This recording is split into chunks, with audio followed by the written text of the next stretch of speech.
नमस्कार मेरे सारे संगीत प्रेमी दोस्तों को मेरा इन्हें संजय गोरगांवकर का प्यार भरा नमस्कार। 1 मई 2026 शाम के 7:30 बजे भारत रत्न लता मंगेशकर सभागृह हीरा रोड में एक बेहतरीन संगीत का कार्यक्रम होने जा रहा है। मनोज कुमार जी के गीतों पर ही आधारित होगा। इस शो में मेरे साथ स्टेज पर होंगी गुल सक्सेना जी, मधुरा देशपांडे जी, गोविंद मिश्रा जी, सर्वेश मिश्रा जी।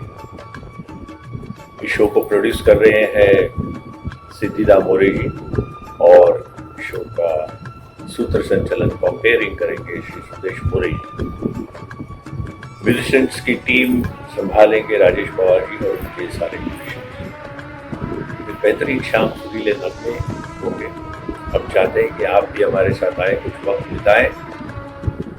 पोस्टर पर दिए हुए नंबर पर आप अपनी सीट बुक कर सकते हैं। याद रखें 1 मई 2026 शाम के 7:30 बजे भारत रत्न लता मंगेशकर जी ऑडिटोरियम हीरा रोड में आना न भूलें और एक सुरीली शाम हमारे साथ। धन्यवाद, नमस्कार।